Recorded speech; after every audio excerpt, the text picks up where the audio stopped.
Një miku im më tha një ditë se Sael, fëmijët janë e vetmja gjë e rëndësishme që ja vlen në jetë. Për ata mund të bëhet çdo sakrificë. Ai deri në këtë moment ka 3 fëmijë, mendon të bëjë më shumë. Dhe kjo është e vërtet. Që fëmijët janë vërtet pjesa më e rëndësishme e jetës. A nuk i thrasin në ata zemra e mamit, shpirti i tezes, ylli i gjyshit, drita e prindërve të tyre, sepse ata janë vërtet drita e prindërve të tyre.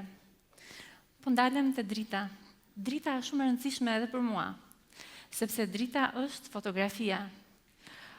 Me anë të saj, harim të realizojmë një fotografi, sepse ka dritë, pastaj ka fotografi. Për mua, drita ishte e para. Unë jam lindur në qytetin e Gjirokastrës. Është shumë i rëndësishëm qyteti ku ti lind, sepse formon bazën tënde, themelin tënd. Unë mendoj që është një qytet shumë i bukur, me shumë alore, me shumë disheza. Është një qytet gri, edhe si piktore grin e shikoj, po themi, një ngjyrë shumë interesante, mbase nuk do ta quaj edhe ngjyrë. Merr tonalitete të ndryshme, të ngrohta apo të ftohta në bazë të pigmentit që ne i shtojmë. E tillë ishte jeta edhe aty. Bëhej herë bukur dhe herë shumë e zymt, dhe të gjitha këto formojnë karakterin tënd. Në qytetin tim unë mësova edhe violinën, të cilën e braktisa pastaj për të vazhduar me pikturën, sepse ai ishte pasioni im. Kështu që në vitin 1994, kur gjithë Shqipëria, të gjithë mendonin që të largoheshin nga vendi, familja ime ndoi që ëndrrën dhe erdhëm në Tiranë, që unë të vazhdoja të bëhesha piktore e madhe. I falenderoj shumë për këtë gjë, që ndoqën në ëndrrën time, lanë çdo gjë atje dhe erdhëm në Tiranë. Faleminderit. Dhe kur vi në Tiranë, më duk një qytet i çuditshëm, e kisha parë një herë shumë e vogël, po nuk e mbaja mend, ishte një qytet i sheshtë, ishte shumë i sheshtë, s'kishte asnjë kodër. Dhe megjithatë se ishte shumë i sheshtë, nuk ishte fare i thjeshtë. Me fotografinë unë jam njohur shumë vonë. I kisha mbushur 20 vjeç dhe mu ofrua një punë si fotografe.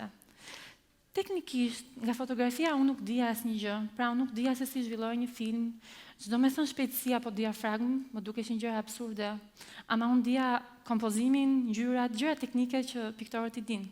Isha shumë e fat sepse arrita të kisha një aparat profesional në dorë.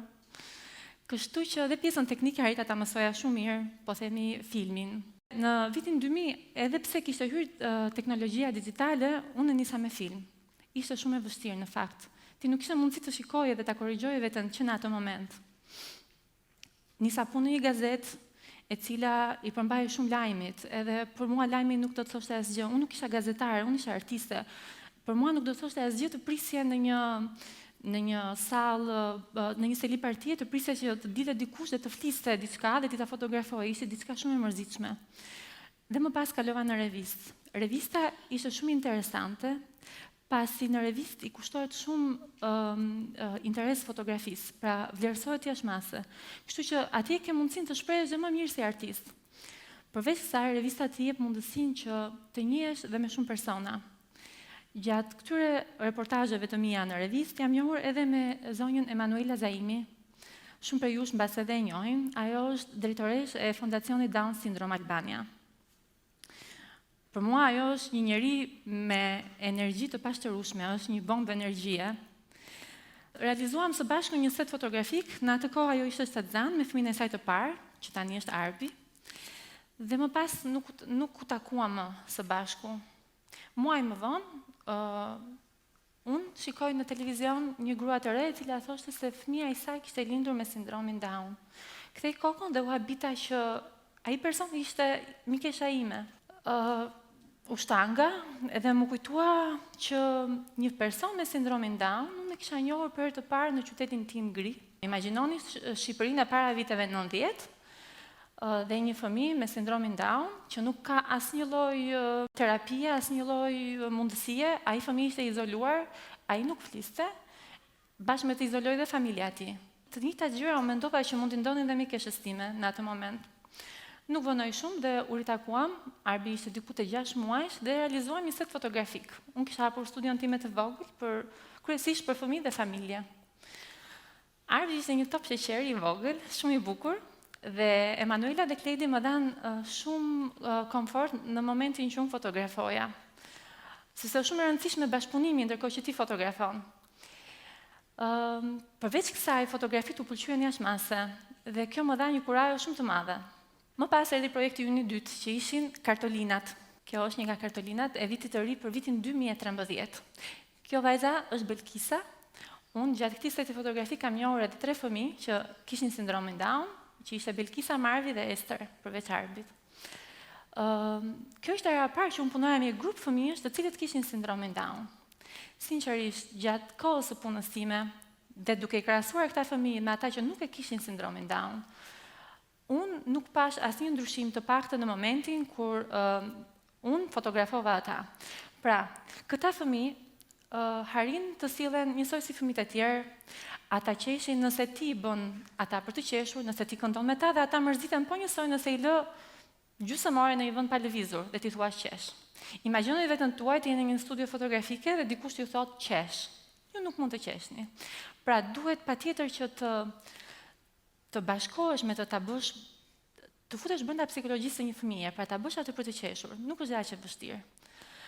Shumë shpejt erdhi dhe projekti ynë i fundit, që ishte vitin që shkoi, ekspozita Edhe unë jam një vepër arti. Kishte vendosur të bënin diçka në muajin tetor, meqense ishte muaji i sindromit Down, dhe vendosëm që ekspozitën ta quanim Edhe unë jam një vepër arti. Kjo ekspozitë i kaloi pritshmëritë tona. As nuk e kishim menduar kurrë që do të bëj ndërkombëtare. E nisëm thjesht, madje fotografia e parë që realizua ishte pikërisht kjo, sepse nuk dinim nëse do të arrijmë do të realizojmë edhe kostumet e tjera apo jo, kështu që realizuam të parën, që është edhe shqiptare nga Kolli Dromeno. Ekspozita pati një jehon shumë të madhe. Nuk e besoja dot që po shkruante revista People apo Daily Mail, madje Daily Mail arriti të i bleu fotot tona. Gjë që ishte shumë e mirë për ne.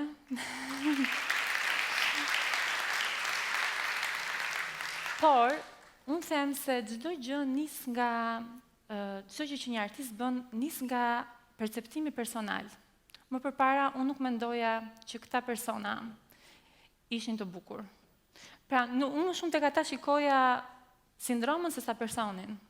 Tani, unë me anë të këtij projekti e mohoja atë që thash më përpara, pra them që këta persona janë vërtet të bukur, po është e rëndësishme mënyra se si ne i shikojmë ato, edhe mundësitë që ne u japim atyre.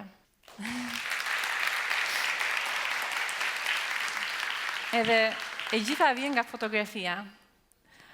Sepse fotografia në fakt nuk është një shpikje që e bëm ne tani këto kohët e fundit me anë të Facebookut. Fotografia ka qenë atje që në momentin që kemi patur dritë.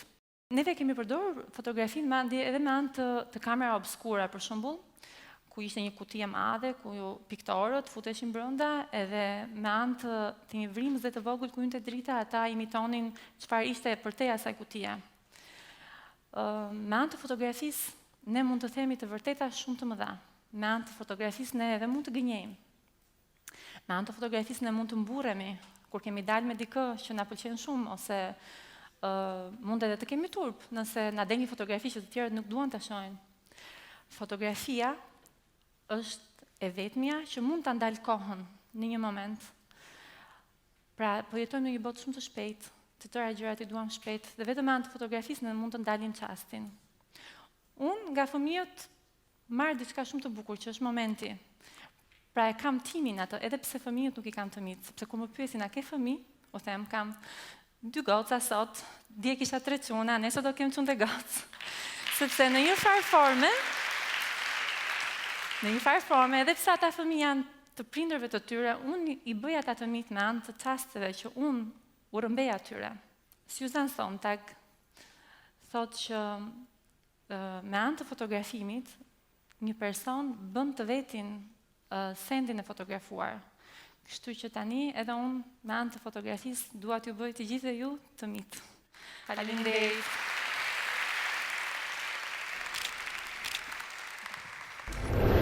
Yeah.